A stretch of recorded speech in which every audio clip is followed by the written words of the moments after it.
मेरा प्यार भरा राधे राधे। आप लोगों को याद होगा कि अप्रैल में हम यहाँ कथा करने आए थे और अप्रैल में जब यहाँ कथा हुई थी तब हमने आप लोगों के समक्ष एक बात रखी थी कि जन्मभूमि औरंगजेब ने 1670 में मथुरा जन्मभूमि का मंदिर तोड़कर वहां से केशव देव जी की मूर्तियां लाकर जामा मस्जिद में सीढ़ियों में गाड़ी दी। और हमने जैसे समाज की संरचना है कि भाई गंगा जमुना तहजीब के तहत सबको एक बात कही थी कि 5 दिन का समय हम आपको देते हैं कि भाई आप हमारी भावनाओं को समझिए, हमारे धर्म की स्थिति को समझिए, 100 करोड़ हिंदुओं की फीलिंग्स को समझिए, जिन देवी देवताओं की हम पूजा करते हैं। तो भाईचारे का जो मैसेज था वो हमने आप लोगों के चैनलों के माध्यम से, पत्रकारों के माध्यम से, पेपरों के माध्यम से, सोशल मीडिया के माध्यम से, ऐसा कोई माध्यम नहीं था जिससे उन तक ये मैसेज नहीं पहुंचा हो। लेकिन रिस्पांस जो है, बजाय भाईचारा निभाने के कुछ और ही रिस्पांस थे। इसके बाद हम लोगों ने, क्योंकि 5 दिन का समय दिया था और अपने कृष्ण को लाने के लिए तो हमें स्टेप बाय स्टेप बढ़ना ही है, तो हम लोगों ने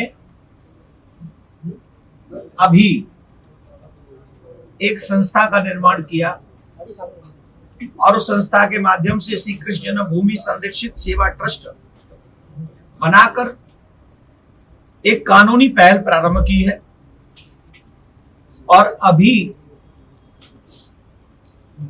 कोर्ट में एक केस डाला गया है जिसके माध्यम से कुछ नोटिसेस आज कोर्ट के माध्यम से जारी किए गए हैं, जिसके सारी लीगल जानकारी हमारे एडवोकेट्स आपको देंगे, जो हमारी पूरी लीगल टीम है।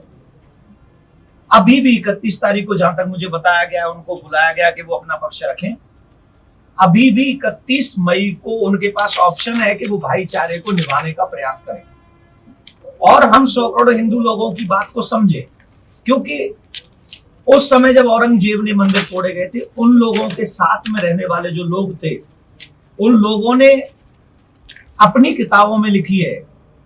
हमारे अनेक ऐसे इतिहासकार हैं जिन्होंने इस बात को लिखा है कि वो भूमि, जो मूर्तियां हैं, वो सीढ़ियों में हैं और आज भी लोग उस पर चढ़ के जा रहे हैं। आज भी हमारे भगवान कुचले जा रहे हैं और हमारे भारत में 100 करोड़ लोगों की भावनाओं को कोई समझने वाला नहीं है। तो अभी भी 31 मई को उनके पास एक ऑप्शन है कि वो जब अपना पक्ष रखें तो एज ए भाईचारा निभाते हुए कहे कि ठीक है, आप जांच कर लीजिए और एक कोई टीम गठित की जाए कोर्ट के माध्यम से और वो जाके इस चीज को चेक करे। अगर हमारे ठाकुर जी हैं तो मैं तो आप सबके माध्यम से एक बात कहना चाहता हूं, जन्माष्टमी आने वाली है। जन्माष्टमी से पहले ये हमारे मुसलमान भाइयों के पास में एक बहुत बढ़िया बेहतरीन ऑप्शन है कि वो भाईचारा निभाते हुए जामा मस्जिद की चेकिंग कराएं। सीढ़ियों में अगर गोविंद मिलते हैं तो वो हमारे गोविंद को हमें दे, जिससे हम वहां जहां से आए वहीं गोविंद की पूजा आने वाली जन्माष्टमी पे कर सके। और अगर उन्होंने भाईचारा, जैसे क्योंकि उनका जो व्यवहार है मुझे ऐसा लगता नहीं है, हम लोग अपील ही कर सकते हैं, संविधान का पालन करते हैं। अगर उनकी इच्छा ऐसी नहीं हुई तो हम आज आपके माध्यम से ये भी प्रार्थना कोर्ट से करते हैं कि कोर्ट हमारी भावनाओं को, 100 करोड़ लोगों की भावनाओं को समझे और एक ऐसा प्रयास करे किसी भी तरीके से डे बाय डे सुनवाई करके, या जो भी ऑप्शन उनके पास है, आदरणीय हाई कोर्ट, सुप्रीम कोर्ट, जो भी है, वो इसकी डे बाय डे सुनवाई करके कृष्ण जन्माष्टमी से पूर्व जांच करके हमारे ठाकुर जी को हमारे हवाले करे, जिससे हम हमारे ठाकुर जी को मथुरा ले जा सकें और इस बार 100 करोड़ हिंदू अपने कन्हैया के वास्तविक स्वरूप के साथ में, जो वज्रनाभ जी इत्यादि ने उनकी स्थापना कराई थी, उसके साथ में हम इस बार की जन्माष्टमी मना सकें। इसी के लिए हम यहाँ पर आए हैं। इसमें कहा ये जो चेयरमैन है, देखिए मैं उनको जानता नहीं और उनका कोई नाम इतना बड़ा है नहीं जिनका नाम का सपोर्ट लेकर मैं कोई नाम कमाना चाहूंगा। और आई होप के जितना आप लोग मुझे थोड़ा बहुत प्यार करते हैं, मुझे तो नाम कमाने की आवश्यकता रही नहीं। मेरे ठाकुर जी ने बहुत कुछ कर दिया है मेरे साथ, तो इतना नाम कर दिया, मुझे नाम कमाने की जरूरत नहीं। लेकिन 26 साल जिन ठाकुर जी के गीत गाए और तुम सीढ़ियों पे पैर रखते हुए चढ़ते चले जाओ और हम चुप बैठे रहे, बजाय तुम हमारी भावनाओं का आदर करने के, तुम हम पे ये लालचन लगाते हो कि हम राजनीति के लिए काम करते हैं। इससे एक बात सिद्ध होती है कि ये लोग कभी भी हमारी भावना को समझने वाले नहीं, और यही हमें दुख पहुंचाती है। हमसे कहा जाता है भाईचारा भाईचारा भाईचारा, तुम हमारे भगवान के ऊपर पैर रखकर नित्य जा रहे हो और हमसे कह रहे हो हम। महाराज जी आपने कहा कि उस तरफ से अनुरोध किया जाए कि वो सिड्डी खोल के दिखा दे। महाराज जी आपने कहा उस तरफ से कोई सकारात्मक जवाब नहीं आया, कुछ अलग तरह के जवाब थे, वो क्या जवाब थे, किस तरह के थे, मतलब धमकी थी, क्या था, कुछ बताइए। वो तो आपके चैनलों के माध्यम से मैंने सुना है, वो ठीक, मतलब कम से कम जैसे अभी आपने प्रश्न ही कर दिया ना, क्या कह रहे हैं वो, ये नाम चमकाने, राजनीति, पुअर राजनीति, व्हाट इज दिस। हम इतिहास की बात कर रहे हैं और तुम जो है अपने फालतू की बातें कर रहे हो। अगर भाईचारा निभाना है, जब दो भाइयों में आपस में लड़ाई होती है, जब दो भाइयों में लड़ाई होती है तो भाईचारे की बात जब होती है तो चार आदमी आके बैठते, चार आदमी बैठते कि नहीं भाई ऐसा नहीं, तुम ऐसा कर लो, तो इसके लिए तुम ऐसा कर लो, तभी ना भाईचारा निभाया जाता है। ऐसा थोड़ी होता है कि एक भाई को कह दे कि तुम बाथरूम में बंद हो जाओ और तुम सारा घर ले लो। Is it possible? ये तो संभव नहीं है ना।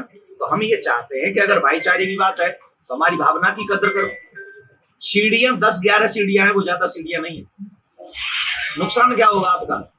चेकिंग अगर हो गई, अगर नहीं भी मिले तो हम लोगों को जो संदेह है वो तो खत्म हो जाएगा ना, और आपका भाईचारे का एक स्टेप बढ़ जाएगा, भाईचारा बना रहेगा। एक सवाल और पूछूंगा, कोर्ट से एक मुकदमा और लिखा गया था, मैंने प्रताप सिंह आपके वृंदावन के, उन्होंने इनके खिलाफ मुकदमा लिखा था। उस समय भी इन लोगों ने धमकियां दी थी फोन पर कि तुम्हारी जबान कहां से गई, मुकदमा लिखा गया। तो आपको लगता है कि ये लोग मुकदमे से डर जाएंगे या नहीं डरे, तो फिर आगामी कदम क्या होगा? वो डरेंगे कि नहीं डरेंगे इससे हमें कोई फर्क नहीं पड़ता। हम तो, हमें जो संविधान ने अधिकार दिया, हम उस संविधान का पालन करना चाहते हैं, और हम ये चाहते हैं कि भाईचारा, इन्होंने वैसे 5 दिन में कोई निर्णय दिया नहीं, कोई जवाब दिया नहीं। मौन रहने का मतलब है नेगेटिव आंसर। अगर नेगेटिव आंसर है उसी के बाद ही ना हम कोर्ट में गए।